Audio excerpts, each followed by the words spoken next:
What is going on, guys? Today we are talking about what happened to the commentary community. Now, I've made a video very similar to this in the past. However, it was with the horror community instead. And I say in the past, it was like 3 weeks ago. But I have made a video similar to this, and I would like to say I learned from the last one. I had to make a couple parts where I cleared everything up, so I'm going to try and be a little more thorough in this one, so I don't have to do that. However, that video did get really good response. I appreciate everybody that's came from that video over to my channel and, stuff like that. That video obviously had some positives, so let's try and create a similar effect here, however, this time with the commentary community.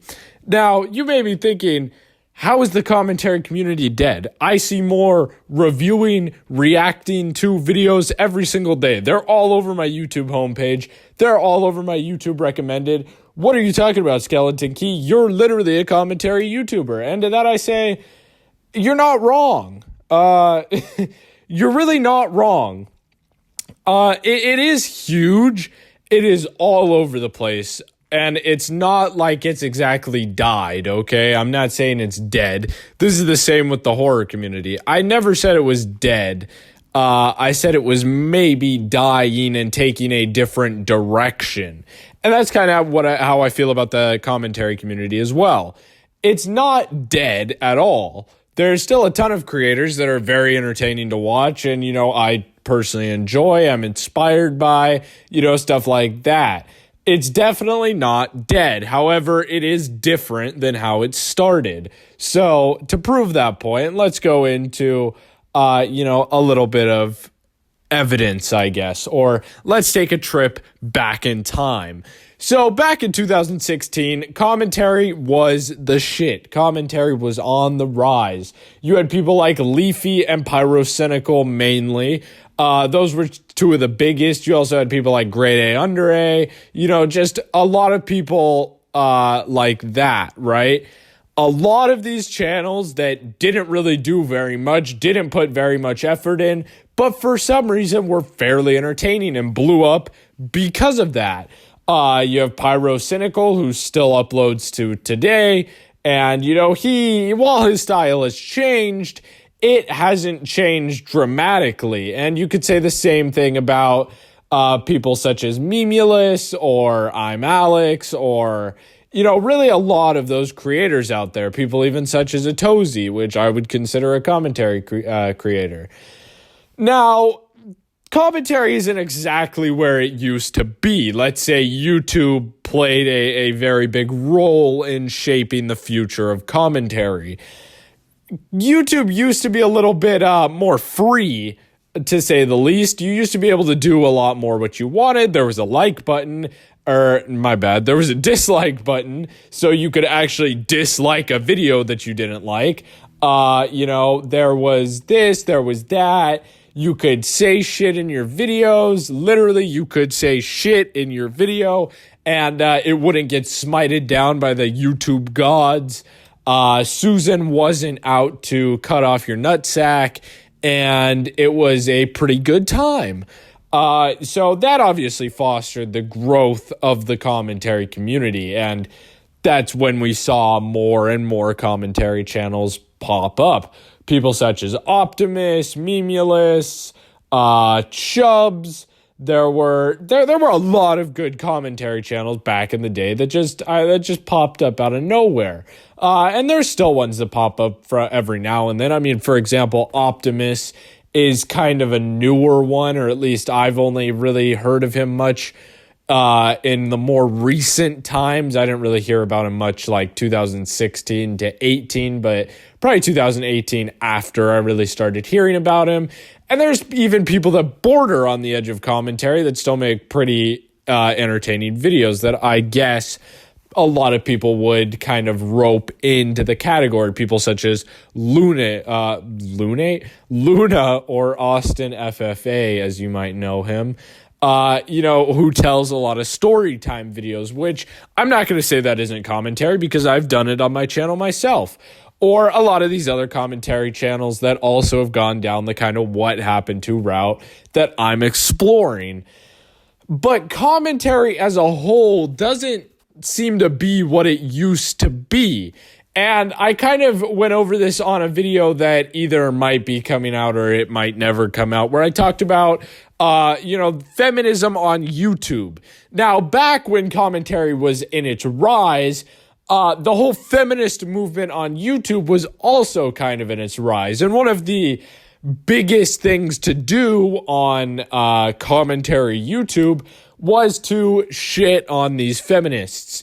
It was all over the place. You called them cringe. You got a couple thousand views. You had a good day. You had some CSGO surfing in the background. That was the shit. Leafy did it. A Birdman especially was out there doing it. A lot of these creators did this. They loved making fun of these social justice warrior people.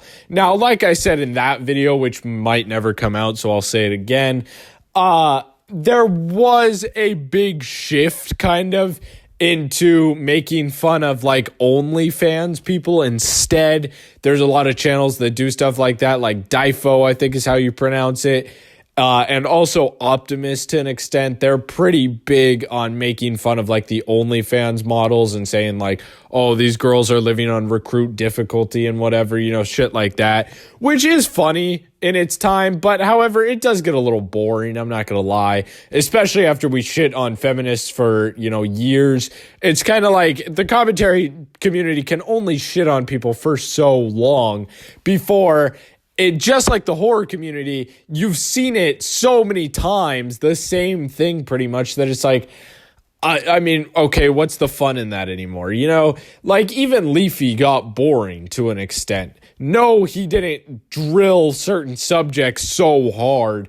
However, once you've seen so many Leafy videos, it's like, okay, he's going to get on, he's going to call somebody stupid, call them cringe, make fun of them, call them fat, we're going to get off, that's going to be the video.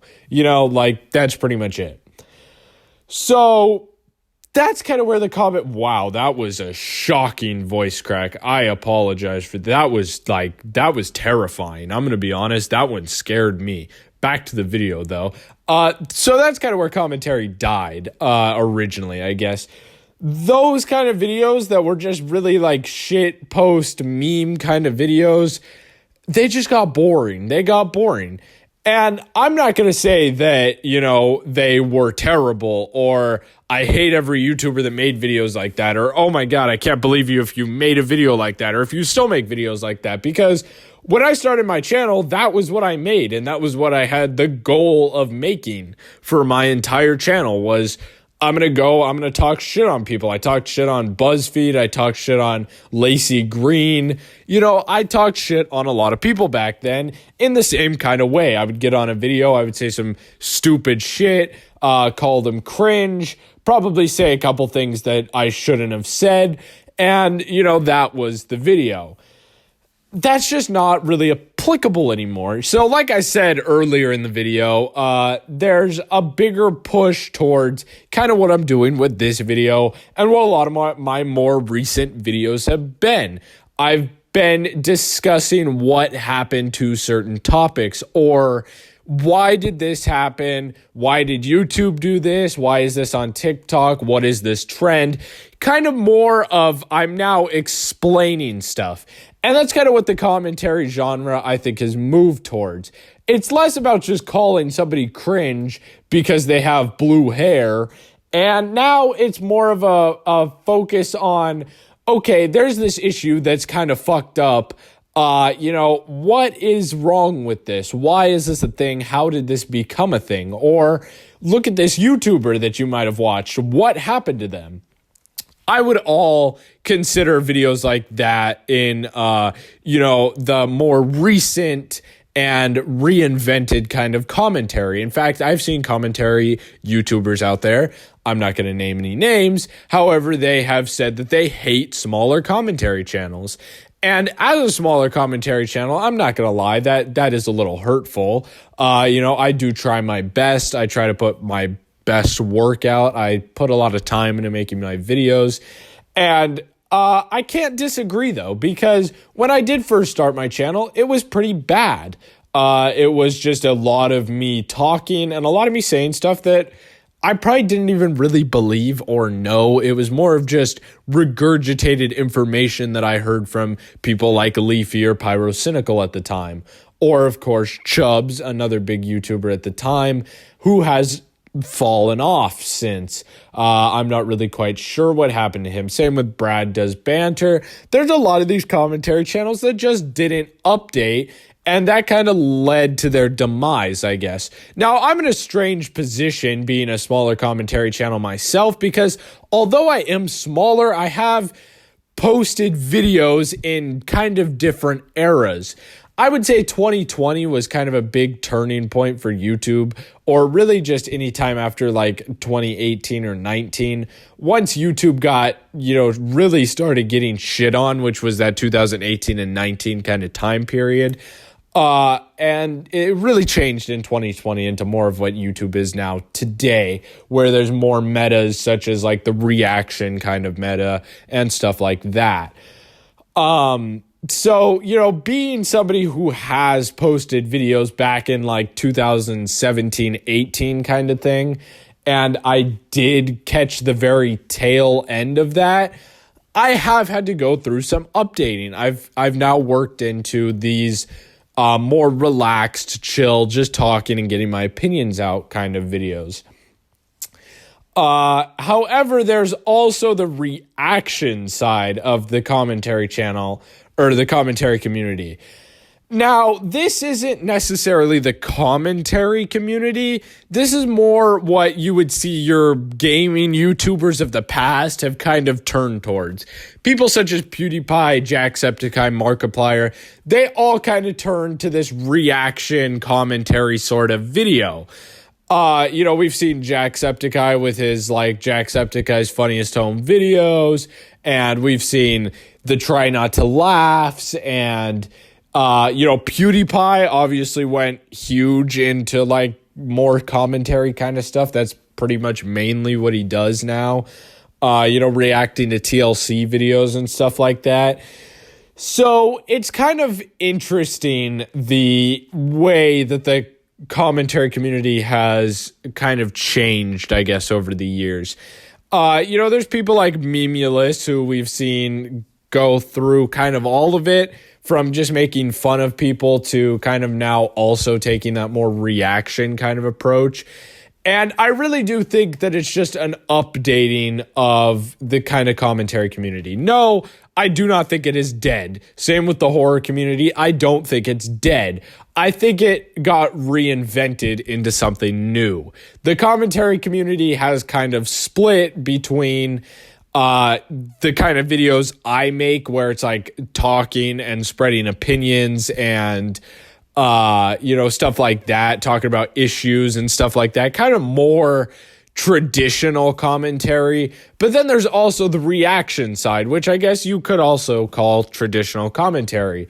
It's almost as if commentary split into two parts. You have the commentary side of it and the reaction side of it, where it used to be more unified and a little more cringy, I guess. Now I feel like there's better arguments on either side. If you just like reaction, if you just like reacting to stuff or watching people react to stuff, then the reaction side of it is going to be for you now. And obviously a lot of people have taken advantage of that. Same as if you like hearing people talk about issues on the internet and stuff like that, you're probably going to like more of the commentary talking about the issue kind of side of the commentary community now. It's very similar to the horror community in recent times, how the horror community, like I said in my video that I made on that, has kind of split into they're either doing mysteries or like top 10 videos now, which again, there's nothing wrong with that because it's always been like 10 scary stories or something. So if you like the scary stuff, then, go ahead and watch those unsolved mysteries or stuff like that. But if you like, top 10, whatever, then there's also that top 10 thing that kind of draws from the 10 scary stories, bringing you down a list of stuff like that. So kind of these communities have grown and separated in very similar ways, mostly because I think that they grew and morphed or, changed at the same kind of times, getting their starts in 2016, kind of blowing up, and then obviously changing after YouTube really targeted them. If we're being honest, commentary and horror have kind of been targeted the most in recent YouTube features, we'll say. I almost want to call it YouTube legislation because that's what it feels like. It's like, what are you going to get hit with next? But they both kind of changed in very similar ways. And I think it's just due to the climate on YouTube and the higher ups at YouTube and the direction that they want to take YouTube. It doesn't really align with a lot of creators, and it definitely hasn't been aligning with the horror or commentary creators, which is why we've seen the kind of change that we have. So with a final statement here for this video, I am not saying the commentary community is dead. I am not saying it's dying. I'm not saying it's going anywhere soon. If anything, it's profiting more now than it ever has, just in different ways. I'm kind of highlighting the different ways and the fork in the road that it's taken in recent years. And that was what I was trying to do with the horror community as well. So hopefully I've done a little bit better of a job in this video to show that fork in the road rather than just kind of making the statement that, oh, well, it's dead. It's gone. It's not how it used to be, and it's not coming back. It's still here. It's still doing good. It's just taking a fork in the road. And that applies to both the communities that I've mentioned within this video. So with that being said, thank you guys so much for watching. It means a lot to me. I know I've been making a lot of horror-related content recently, a lot of what happened to content recently, and I will go back to probably more of my traditional style eventually. However, I have been enjoying doing what I'm doing at this point in time. So if you guys like it, make sure you leave a like and go ahead and leave some suggestions for future videos. I've been drawing a ton from the comment section. You guys have been awesome with suggesting videos, so keep that up. It really helps me when it comes to making videos because it, gives me something to look up and research and, form an opinion on. So that's really cool. Hit that subscribe button. We're trying to get to 500 by the end of the year. I know we can make it. We finally broke out of that 330 rut that we were in for so long. So let's keep going forward. And as always, I hope you have a wonderful rest of your day, and I will see you guys later. Goodbye.